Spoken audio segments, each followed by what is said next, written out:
세상에 떠도는 기묘한 괴담들. 첫 번째 이야기, 귀신이 보여서 무당이 될 뻔했지만 지금은 일반인이 되었다. 일단은 내가 무당이 안 돼도 되게 해주셨던 그분에 관한 내 어린 시절 일화부터 얘기해볼게. 난 무당 말고 철학 공부 그쪽을 좀 믿는 게.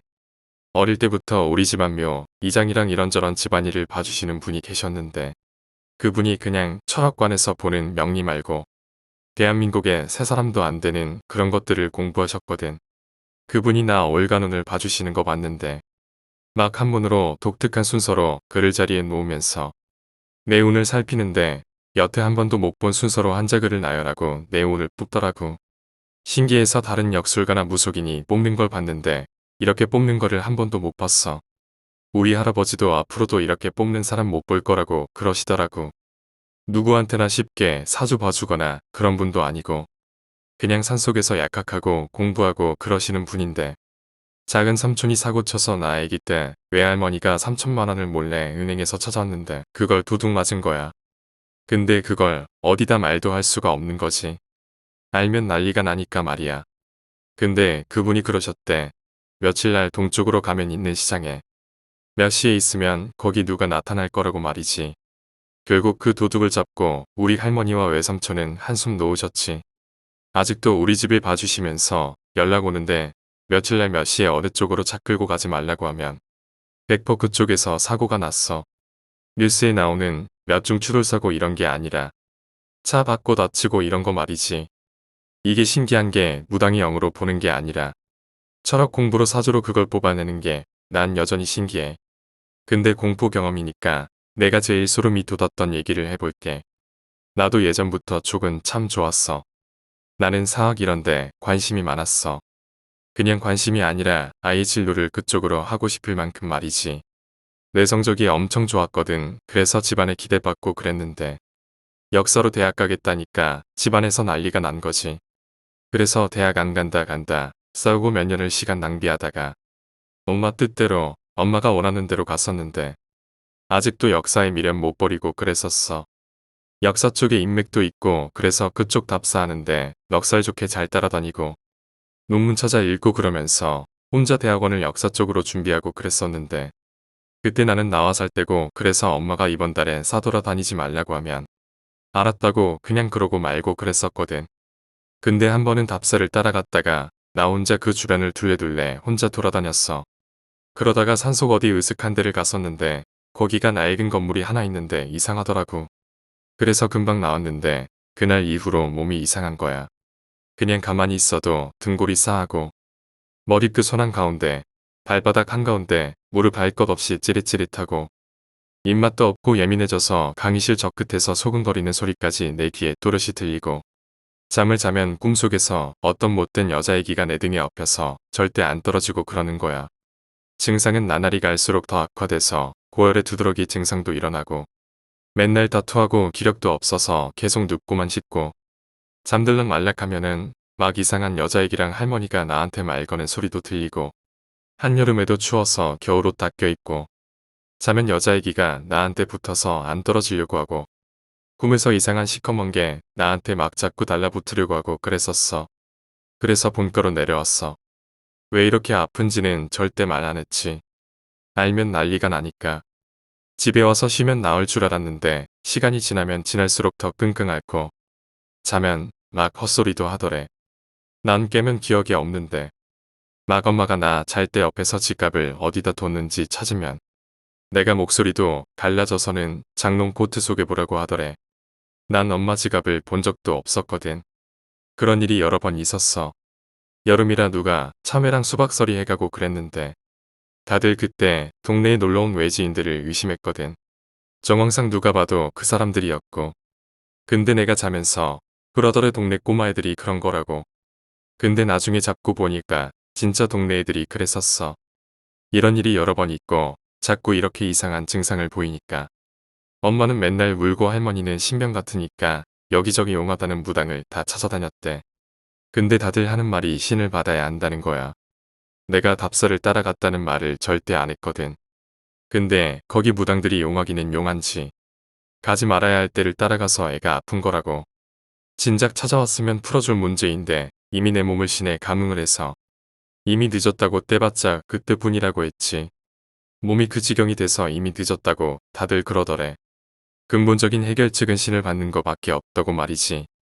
엄마는 맨날 울고 할머니는 신을 받는 거 말고는 다른 해결 방법이 없나 용하다는 데는 계속 찾아다니고, 아버지는 화나서 맨날 술만 먹고 난 아파서 누우면 계속 헛소리하고 그랬었어.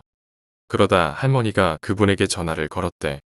그분이 무당 이런 게 아니라서 영으로 그런 걸 하는 게 아니라 연락을 안 드렸었는데 지푸라기라도 잡는 심정으로 연락한 거였거든.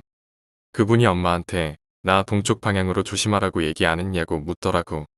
동쪽에 귀신 계좌가 붙어서 조심하라고 일렀었다고. 그러면서 그분이 나 데리고 오라고 그랬대. 올 때 파츠랑 콩이랑 조랑 수수랑 김을 꼭 데리고 다니면서 한 대씩 사서 오라고. 그래서 아픈 나를 이끌고 시장 돌아다니면서 장 봐서 간단한 여벌옷을 몇 벌 가지고 갔어. 우리 할머니는 혹시나 내가 신받아야 할까봐 가장 걱정했었거든. 그래서 그분한테 대뜸 나 신받아야 하냐고 물었었어. 그랬더니 그분이 그럴 일 없다고 안심하라고 했어. 그날부터 그분 암자에서 할머니랑 셋이 생활했는데 다른 무당들처럼 막 이상한 굿을 하거나 그런 것도 아니었어. 그냥 템플스테이처럼 아침에 일어나면 같이 밥 먹고 아침 저녁 예불 드릴 때 옆에서 듣고 절할 때 같이 절하는 거 말고는 별다른 의식도 없이 그냥 지냈어. 뭐 특별히 뭐 해라 뭐 하지 마라라는 말도 없이. 그렇게 법당 옆방에서 난 자고 그랬었는데 나 자는 방 내 모퉁이에 사온 그 곡물들하고 김하고 섞은 주머니를 놓고 하나를 내 베개맡에서 놓았는데 한 며칠 자니까 이상한 꿈을 꾸었어. 꿈속에서 어떤 남자 애기가 나한테 뭐라더니 내 몸에 붕대를 칭칭 감아줬어. 그러고 나서 얼마 안 있다가 붕대를 푸니까 내 온몸에 상처들이 보이는 거야. 몸속에서 막 이상한 벌레들이 나오면서 상처에 딱지가 떨어지고 새살이 돋아나고 그러더라고. 처음에 거기 갔다 오고 나서 온몸이 찌릿찌릿했던 게 이거랑 관련이 있는 것 같았어. 그런데 유독 허벅지 밑에 종아리 쪽은 아직도 상처 그대로고. 그러더니 애기가 시간이 좀 더 필요할 것 같다고 다시 붕대를 감아주고는 꿈에서 깼어. 그리고 다음날 아침 먹으면서 그 얘기를 했더니 그분이 원래 내 몸에는 안 좋은 영이 3개가 들어왔대. 그 못된 여자애기랑 할머니, 그러고 할아버지 혼이 들어왔는데 그 할아버지가 사실 가장 지독한 거라서 안 떨어지려고 하는 거라고 하더라고. 그 후에도 거기서 난 비슷했어. 시간 맞춰서 같이 예불 드리고 그분한테 서예도 배우고 같이 약초도 따고 말리고 그랬는데 며칠 지나고 나니까 꿈에 그 남자 꼬마애가 나한테 빙그레 웃으면서 고생 많았다고 내 머리를 쓰다듬는 거야. 근데 웃긴 게 애기가 내 머리를 쓰다듬는데 난 꿈속에서 되게 북받쳐서 애기가 무슨 나보다 어른인 것 마냥 앞에 두고 엉엉 울면서 깼어. 그 다음날 아침에 내가 꿈 얘기하기도 전에 먼저 알고 있다는 듯이 이제 집에 가도 된다고 그러시더라고. 그러면서 절대 앞으로는 그런데 가지 말라고 그러더라고. 더불어 나 같은 사람은 함부로 어디 점집에도 가면 안 된다고. 거기 있는 것들 중에 안 좋은 것들도 나한테 붙을 수가 있다고 그러더라고. 나중에 그분이 따로 해줬던 말이 있는데 원래 신기라는 게 한국 사람이면 다 어느 정도는 있다는 거야. 오히려 신기 없는 사람 찾는 게 더 힘들다고. 근데 그 신기 있는 많은 사람들 중에 신받아야 할 사람들은 진짜 극소수에 불과하대. 꼭 받아야 할 사람들이 있기는 하지만 신기 있는 사람들은 진짜 힘들 때 어디 가서 보고 그럼 신받아야 한다는 말을 듣는데 그러면 다른 데도 다 다녀보고 그러래. 진짜 받아야 할 사람인가에 대해서 말이지. 대부분 신기 있는 사람들 중에는 힘들고 그럴 때는 가까운 데 가서 공들이고 그러는 정도면 족하는 사람들도 참 많은데 무당들이 괜히 무당으로 만든다고 그러더라고. 진짜 받아야 할 사람들은 어떻게든 받게 되어 있다고 그랬어. 그러면서 나 아플 때 진짜 나 이러다 죽나 보다 걱정했었다고 그랬더니 인간을 절대 죽이지는 않는데 정말 하다 안 되면 몸을 병신으로 만들기는 한다는 거야. 절대 사람 죽이고 그러지는 않는데 죽는 건 본인 선택인 거라고 하셨지. 너무 걱정하지 말라고 그러더라고. 내가 역사적으로 자꾸 뻗친 것도 그쪽 영향도 있다고. 본인 선택이라고 그러면서 이런 일이 나한테는 일종의 교통사고 같은 거라고. 너무 이쪽 일로 신경 쓰면 또 그런 일이 일어날 수 있다고 하셨어. 기억도 하지 말고 그냥 긍정적으로 활력 넘치게 생각하랬어. 당분간은 그늘진 데나 지하 카페 이런 데도 가지 말고 햇살을 많이 쬐고 그러라고. 그러면서 난 앞으로도 평생 무당되거나 하는 팔자는 아니니 오히려 그쪽으로 신경 안 쓰는 게 내 건강에 좋다고 그랬고 나는 아직도 건강하게 잘 살고 있다요. 다만 그 후유증으로 체질이 좀 이상해져서 어디 좀 음습한 곳이나 좀 이상한 데나 좀 탁한 데 가면 등골이 찌뼛하면서 신호가 여기 안 좋은 데구나 하고 그럼 난 여기 얼른 피해야겠다 하고 자리를 피해. 지금은 귀신이 보인다거나 그런 것도 전혀 없고 완전 보통 사람이 되었지. 점집의 손님 관점이 아니라 무당될 뻔한 사람이라 쪽 관점에서 바라본 이야기야. 일반 손님 입장에서 점집을 간다면 잘 맞추는 사람이 최고지만 다른 측면에서 바라보자면 내가 신을 받아야 하는지에 대해 고민한다든지 하는 측면 말이야. 신기에 대해서도 그렇고 그렇다면 좀 다른 측면에서 바라볼 필요가 있어. 나도 병 고칠 때 해주었던 이야기고 들은 게 다야. 이쪽으로 앞으로도 관심 갖지 말라고 해서 더 묻지도 않았고 말이지. 첫 번째로 흔히 결혼하려고 하는데 상대쪽 집안에 무속인이 있다면 꺼려지잖아. 무당 대물림 될까봐. 근데 그게 아니래. 대물림이 안 돼야 정상인 거래. 말쟁이들이 한 세대 건너서 할아버지랑 엄마를 건너뛰고 나 이런 것도 다 말쟁이들 말이래.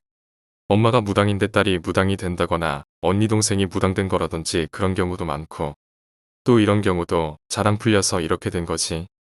이렇게 될 운명 이런 건 아닌 거래.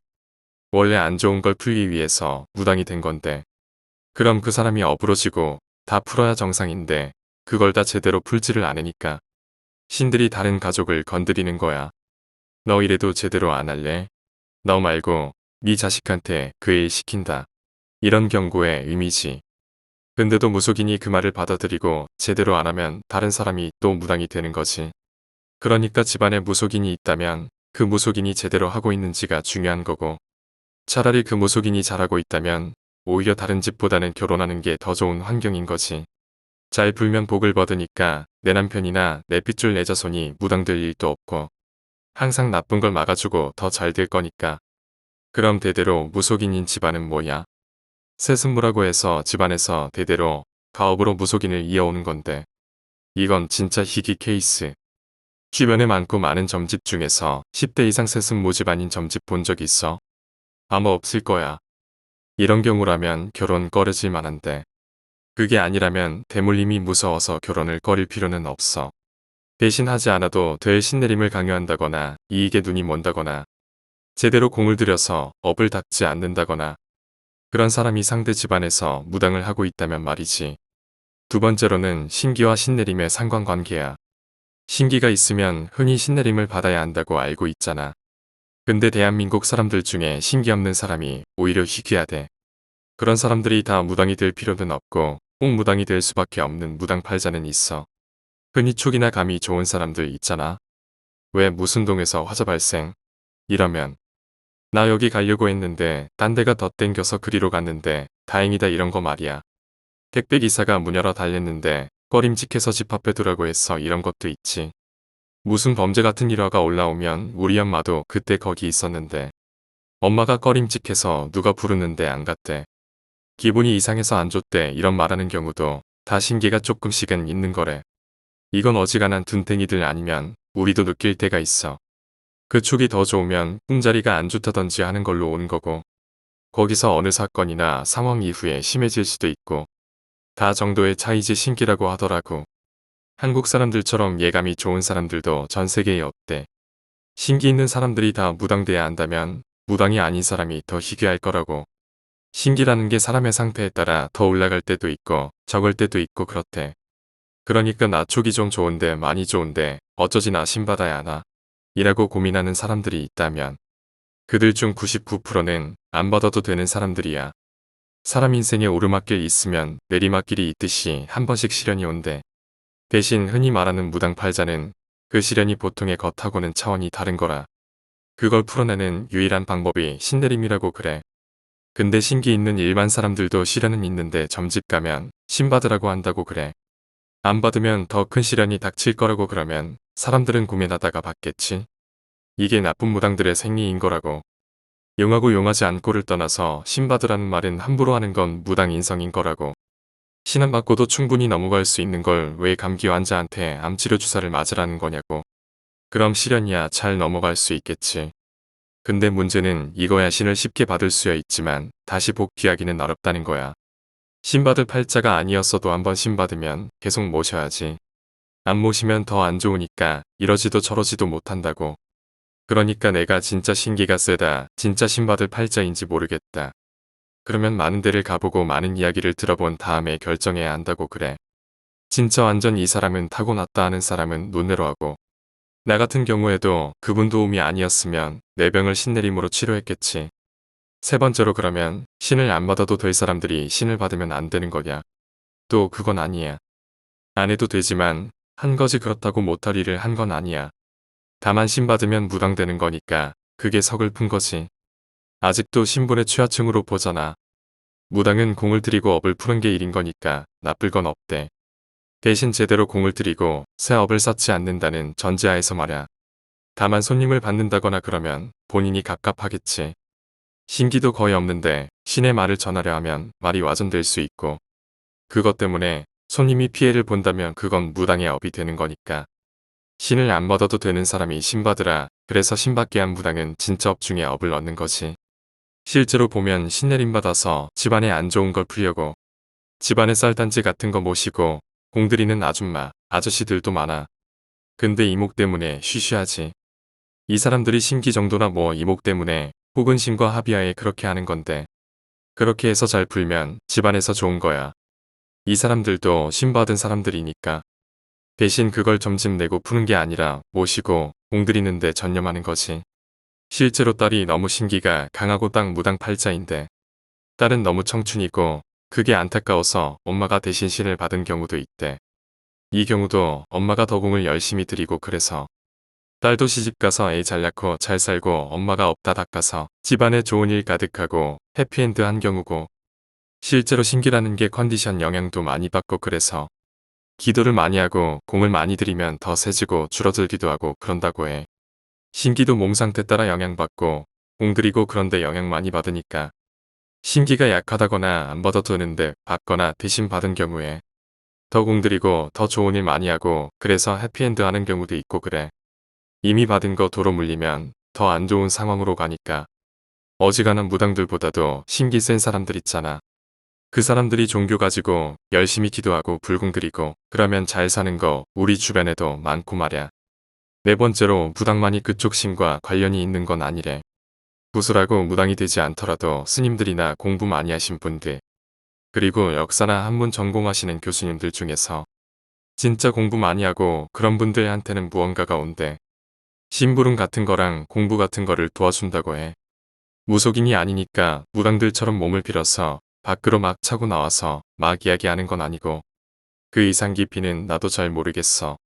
그때 암자에 있을 때 이런저런 이야기들 해주면서 역사로 진로 삼는 부분 이야기하다 나온 얘기거든. 대신 이 사람들은 공부하는 게 신쪽이랑 관련이 있는 거지. 업을 풀고 공을 들이는 걸 직업으로 하는 게 아니니까. 무당은 절대 아니지. 근데 이런 사람들은 절대 사람들한테 동자 이야기 같은 거 안 하지. 학식 있고 교양 있다고 존경받는 분들인데, 이 말로 사람들은 대번에 무당으로 보니까 그렇게 따로 굿하지 않고도 자기 분야 열심히 하면 무속인이 되지 않더라도 그런 애기들이 온다고 그러셨어. 무당들처럼 민간신앙으로 막 그렇게 하는 건 아니고 그냥 그분들은 느끼는 거래. 이분들은 그냥 학자인 거지 무당은 절대 아니라는 거. 거릴 이유가 없지. 근데 사람들 이목 때문에 이 사람들은 굳이 입으로 안 밝히는 거야. 이런 사람들은 흔하느냐? 진짜 희귀한 무당팔자랑은 비교도 안 되는 거래. 왜냐면 그쪽 분야의 최고여야 하는 거니까. 어지간히 열심히 연구해서 되는 것도 아니고 평소에도 진짜 열심히 사는 사람인 거니까. 오히려 진짜 존경받을 만한 사람들인 거지. 나처럼 신내림을 진짜로 고민하는 사람들이 있을까봐. 수십 군데서 나도 신내림 받아야 한다 소리만 들어서 진짜 무섭고 그래서 엄마 속상할까봐 밤마다 몰래 울고 무섭고 차라리 죽고 싶고 그랬었어. 혹시 그런 사람들한테 도움이 될까 싶어서 말해봤어. 두 번째 이야기. 친척 중에 무당이 있다. 무서운 얘기도 아니고 아주 미스테리한 얘기도 아니지만 이런 일들도 있었구나 하고 지금은 누구한테 얘기할 거리도 안 되긴 합니다만 그래도 한번 얘기해봅니다. 전 서울 태생으로 위로 누님이 두 분 계십니다. 그리고 이야기의 주인공은 저의 작은 이모이며 시대는 80년대, 제가 국민학교 3학년 정도부터 해서 차후 중학생 때 겪은 일들입니다. 서론이 길었군요. 왕십리에 사는 작은 이모네 식구는 저희 집과 비슷하게 딸들이 많았습니다. 큰아들 1명, 밑으로 딸들 3명, 그 밑으로 입양한 남자 1명. 자녀들은 많았지만 살림은 그다지 넉넉하지 않았고 그 당시 왕십리에 굉장히 오래된 상가 아파트 같은 곳에 살았습니다. 그리고 이모네 애들이 우리 남매들과 나이가 비슷해서 방학 되면 우리 남매들은 이모네 집으로 놀러가서 10일 넘게 머물었으며 그다지 큰 집이 아니라 굉장히 북적북적했습니다. 바로 본론으로 들어가면 제가 국민학교 3학년 즈음입니다. 여름방학이 되어 항상 그래왔듯이 작은 누나와 전 이모네 집으로 놀러를 갔고 수영장도 다니고 집안에서 공기놀이며 딱지놀이며 즐거운 하루하루를 보내고 있었습니다. 근데 집안의 분위기가 좀 바뀌었다는 걸 그 당시 어린 제가 봐도 뭔가를 느낍니다. 저희 집과 마찬가지로 부교였던 이모네 집안 곳곳에 마리아상과 성경책이 놓여져 있었고 아침마다 어떤 물을 집안의 곳곳에 뿌려대는 겁니다. 나중에 들어보니 성수였다고 하더군요. 그리고 그 전까지 통통하셨던 이모는 좀 많이 야위었으며 굉장히 피곤해 하셨습니다.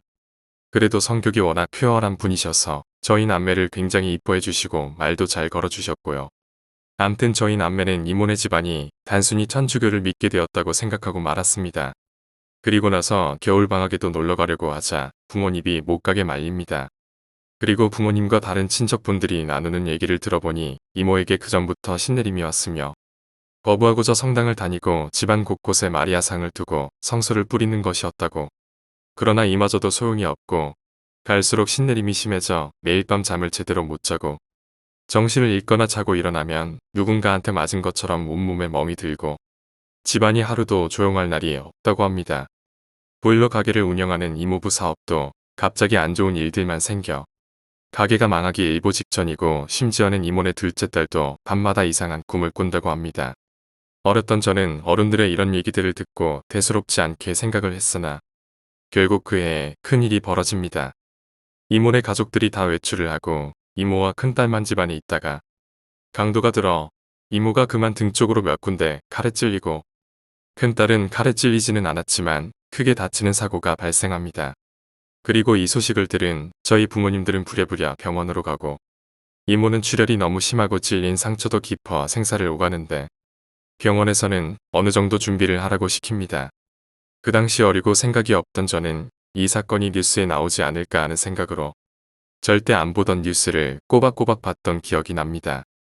그리고 며칠 지나 이모가 기적적으로 살아나고 점차 회복을 하고 있다는 소식을 듣고 저희 집은 안도를 합니다.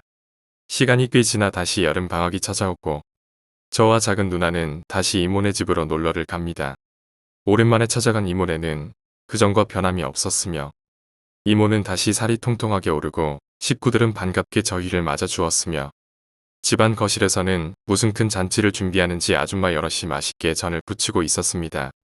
다만 예전처럼 마리아상은 온간데 없이 보이질 않았고 에어컨도 없는 집에 이상하게 안방문이 닫혀 있었습니다. 닫혀 있는 이모네 안방문을 열어보니 옷장은 없고 대신 큰 신단이라고 해야 하나 목조로 된 장식장 같은 마치 절에서나 봄직한 불상과 장군 동상 같은 게 몇 개 있는 겁니다. 그때 어디에선가 좀 징그럽고 소름 끼친 어린이 목소리가 들려왔습니다.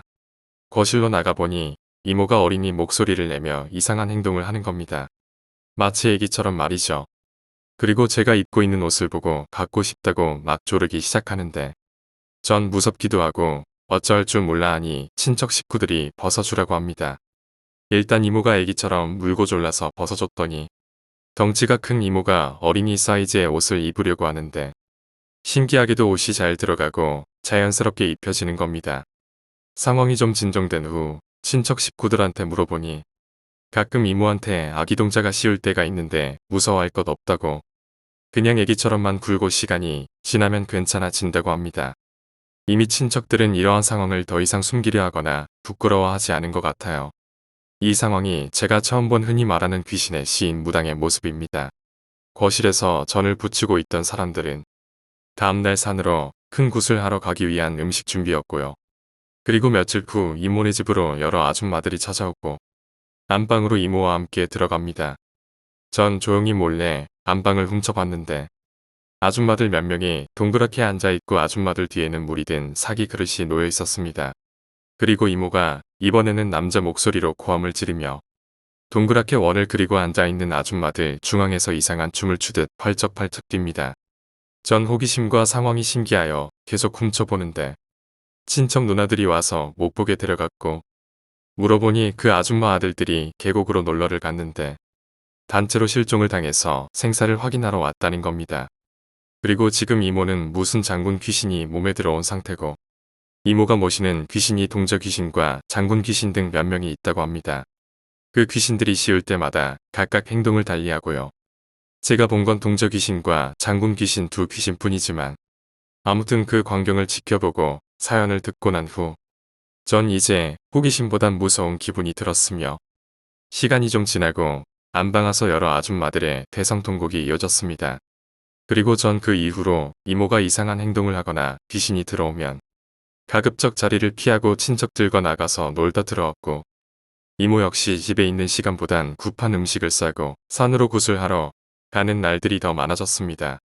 이후 이모네는 용하다고 소문이 나서 돈도 꽤 벌고 저 역시 중학교 입학과 동시에 더 이상 방학 때 이모네로 놀러를 가지 않았지만 종종 가족 모임이나 안부를 묻곤 했습니다. 그러다 제가 중학교 2학년 즈음 등교 전에 집으로 이모한테 전화가 옵니다. 그 당시 저희 큰 누님이 건대부고를 다니고 있었고 저희 집은 강동구였는데 오늘부터 며칠간 큰 누님을 학교에 보내지 말라고 합니다. 그것도 다급한 목소리로 말이죠. 꿈에 큰 누님이 나왔는데 꿈자리가 너무 사납다고 저희 집은 대수롭지 않게 여기고 넘어갔습니다. 그 다음날 큰 누님이 아침 일찍 등교하고 저 역시 학교를 갈 준비를 하던 찰나 TV에서 난리가 났습니다. 뉴스 속보로 성수대교 다리가 무너졌었으며 등교하는 학생들을 태운 버스 한 대가 다리 밑으로 떨어졌다고. 저희 어머니는 너무 놀래서 큰 누나가 어느 다리를 건너서 통학을 하는지 확인하고 저 역시 너무 놀라고 불안해서 누나네 학교로 전화를 했는데 전화가 불통입니다. 그 당시 강동구에서 건대부고로 통학을 하려면 천호대교, 올림픽대교, 성수대교 등 다리를 건너갔기 때문에 그리고 얼마 후 학교와 연락이 다 확인을 해보니 누님은 올림픽대교로 무사히 등교를 했고 저와 가족들은 전날 이모한 한 얘기를 섬뜩하게 떠올립니다. 그 이후에도 간간히 이모한테 연락이 왔는데 신기하게도 저희 다른 식구들보다는 유독 큰 누님의 신변에 이상이 생기거나 문제가 생기면 연락이 오곤 했습니다. 예로 다른 친척들한테는 얘기도 안 했던 큰 수술을 앞두고 이모에게 전화가 와서 곧 몸에 갈 테니까 조심하라는 식으로 말이죠. 그리고 시간은 더 지나 이모는 신기가 많이 약해지고 모시던 귀신도 이모를 떠나 지금은 간간히 찾아오는 사람들의 정도만 봐주고 있다고 들었습니다. 제가 대학생 때 가족 간의 큰 문제로 다투게 되어 더 이상 왕래를 안 하게 되었죠. 이 정도가 제가 어릴 때 너무 가까이서 접한 경험이며 이 밖에도 더 많은 일들이 있었지만 이제 나이인지가 자잘한 일들은 기억이 잘 안 납니다. 사실 이러한 경험을 했지만서도 저는 지금 사주팔자를 믿지 않습니다. 사주팔자는 어느 정도 신비성이 있고 실제로 인간이 과학이 해결하지 못한 일들을 맞추고 해결했다지만 굿은 대부분이 사기꾼이며 상대방의 정황을 살펴가며 말맞춤이 대부분이라고 생각합니다. 다만 그럼에도 불구하고 이렇게 나름 열심히 이야기를 했던 이유는 믿고 안 믿고는 개인 나름이지만 어릴 때 제가 본 이모 집안의 이변과 이모의 모습은 거짓 같지 않기 때문입니다. 굳이 어린 조카 앞에서 애기흉내를 내며 옷을 빼서 입을 필요는 없으니까요. 그나저나 아직도 어떻게 마르고 체구가 작은 어린이였던 제 옷이 그 통통한 이모 몸에 딱 맞게 들어갔는지가 스판도 아니었는데 말입니다. 그닥 안 무섭고 괴담도 아닌 긴 이야기를 들어주시느라 수고하셨습니다. 세 번째 이야기, 귀신보다 사람이 무서울 때. 초등학교 시절에 있었던 외기를 말해보려 한다. 귀신보다는 사람이 가장 무섭다는 걸 겪었던 이야기. 초등학교 4학년 시절, 당시 스타크래프트가 발매되고 한창 미쳐 있을 때였다. 토요일이고 부모님도 일찍 주무시겠다. 밤새 치트키로 얼룩진 싱글플레이에 미쳐가고 있었었다. 어두운 방 안인 딸깍딸깍 마우스질하는 소리와 키보드 두들기는 소리만 들렸었고 시간 가는 줄 모른 채 스타에 빠져 있었다. 새벽 2시쯤 되었을까. 슬슬 눈이 풀리고 졸음이 쏟아져 이제 자야겠다고 컴퓨터 전원을 내리는 순간 현관문이 찰칵하는 소리가 들렸다. 아버지가 지금 오셨나? 라고 생각했지만 불사. 아까 부모님은 주무시고 계셨다. 뭔 소리지? 하고 내 방문을 열고 나가려는데 누군가 내 방문을 살짝 열었고 방문 틈으로 눈이 보였다. 그 눈이 날 1초 정도 쳐다보는데 온몸이 굳었다. 사시나무 뚫듯 다리가 덜덜 떨렸고 소리를 지르고 싶어도 누군가 내 목을 꽉 누르듯이 목이 꽉 막혀 숨소리조차도 나지 않았다. 어두운 방 안 모니터의 잔잔한 조명에 그 눈의 주인공이 점점 비춰지고 있었다. 그리고 손에 들려있던 사시미까지 반짝하고 빛났다. 어린 나이에도 살고 싶었는지 소리를 질러보려고 안간힘을 썼다. 하지만 그 사람이 조용히 방문을 닫고 내 앞으로 와선 소리 지르지 말라고 속삭일 땐 정말 아랫도리를 적시는 줄 알았다. 도둑이 든 것이다. 그것도 식칼이 아닌 사시미로 무장한 도둑. 도둑이 조용히 내 방 안 형광등 스위치를 찾는다. 더듬더듬하더니 스위치를 누르고 방 안에 불이 들어왔고 도둑과 나는 서로 흠칫하며 놀라기만 했다. 그 도둑은 당시 내가 다니던 초등학교의 수의 아저씨였다. 얼굴을 보곤 눈물이 마구 쏟아졌다. 학교에서 묵묵히 자빌과 조경일 열심히 하던 아저씨가 우리 집에 도둑으로 찾아왔다는 게 너무 실망해서 눈물을 쏟았는지도 모른다. 그 아저씨도 내 얼굴을 기억했는지 정말 놀란 표정으로 뒤도 안 보고 불이 나게 도망가 버렸다. 사시미도 바닥에 버려두고 갈 정도로 도망갔으니 얼마나 놀란 것이었을까. 오당탕탕 도망가는 소리, 현관문이 쾅 열리는 소리에 주무시는 부모님은 벌떡 일어나 거실로 나오셨고 도둑이 나가는 걸 보고서야 나는 아빠 라고 소리를 질러대기 시작했다. 상황을 바로 직감한 아버지는 날 쳐다도 안 보시고 밖으로 뛰쳐나가셨다. 한평생 경호업체에서 근무하던 내 집에 도둑이 들었다는 게 정말 화나 보이셨다. 아무튼 엄마 얼굴을 보고 나서야 어린아이처럼 엉엉 울기 시작했고 곧장 경찰에 신고한 덕에 5분도 안 돼서 경찰분들이 오셨다. 경찰서에 가서 이것저것 경찰들이 물어보는데 대답을 할 수가 없었다. 어린 마음이었는지 학교를 위해 일하시는 분이라고 말을 못했다. 여경이 와서 친절하게 대해주고 뭔가 캐내려는데 무서웠던 상황과 낯선 경찰서 때문에 입이 쉽게 떨어지지 않았다. 10분이 조금 지났을까? 아버지가 오셨다. 그리고 아버지 옆엔 그 아저씨가 같이 오고 있었다. 날 달래지도 않고 뛰쳐나가시더니 결국엔 잡아왔던 것이다. 아버지의 상황은 이랬다. 현관문 소리에 놀라서 깨보니 내가 새하얗게 지은 채 방 가운데 멀뚱히 서 있었고 도둑이구나 싶어서 불이 나게 뛰쳐나가신 것이었다. 아파트 한 바퀴를 휙 돌아보고 뭔가 깨름칙해서 3층인 우리 집 위를 가보려고 하셨단다. 무심결에 뻥 뚫려 있는 계단층 사이를 올려다봤는데 누가 보고 있더라는 것이다. 아버지는 참 대단하셨다.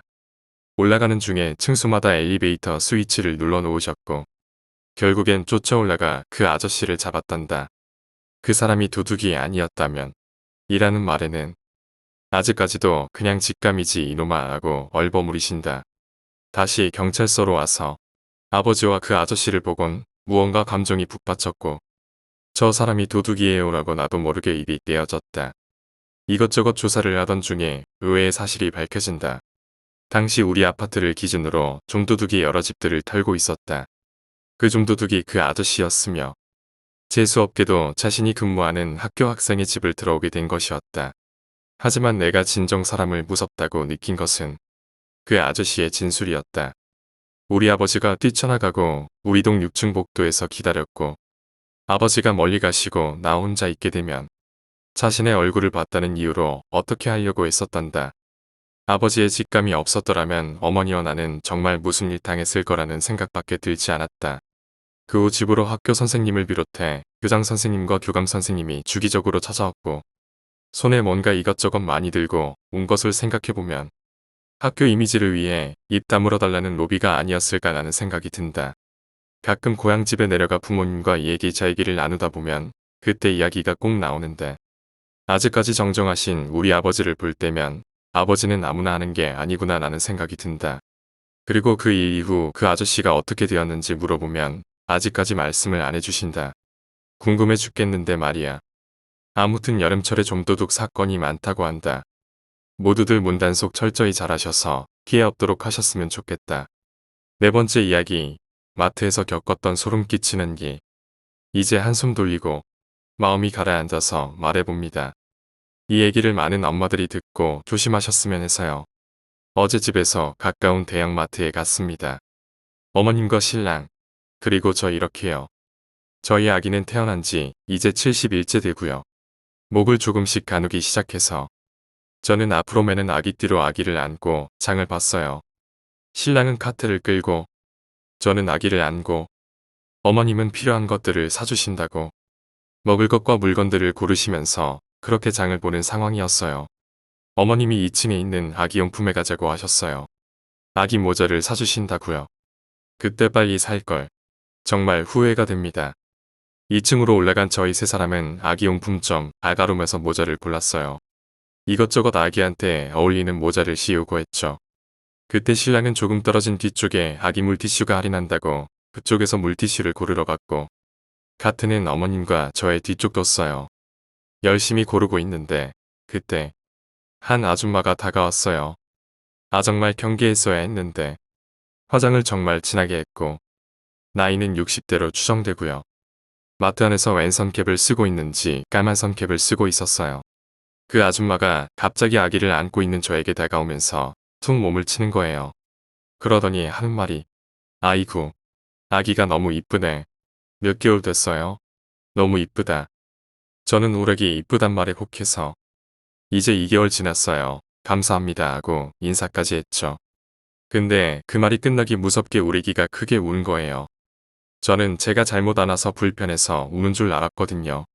그리고 우리 아기는 응가를 해도 안 우는 성격인데 갑자기 그 아줌마 다가오니까 엄청 자지러지게 우는 거예요. 저는 놀래서 왜 그래 우리 애기 우쭈쭈 해주니까 울음을 멈췄어요.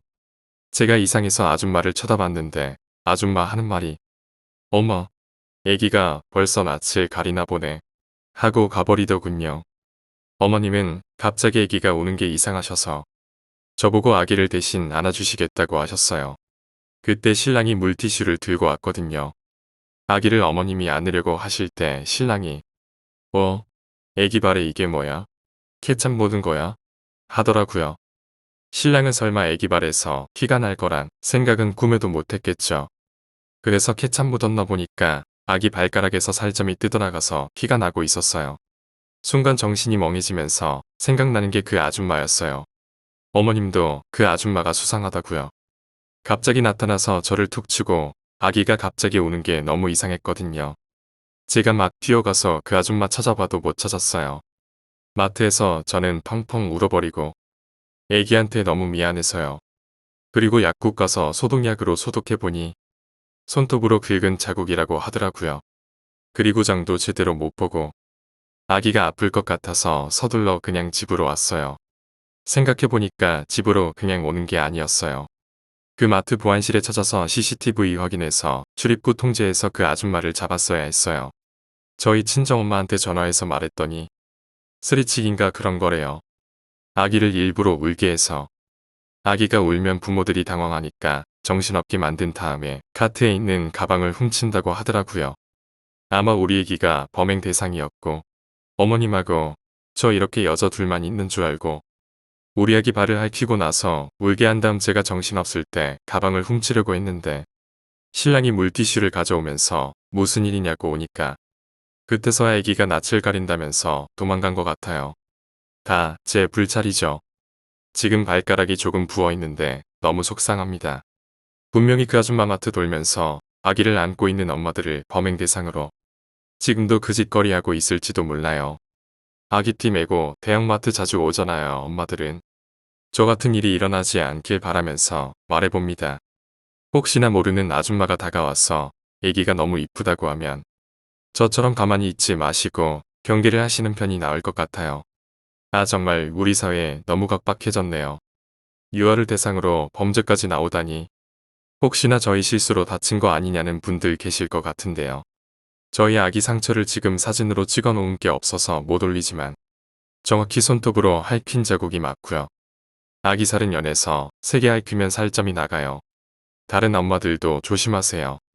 아기를 안고 나간 저도 잘못이 있지만 맘 편히 마트도 못 다니겠어요. 너무 속상합니다.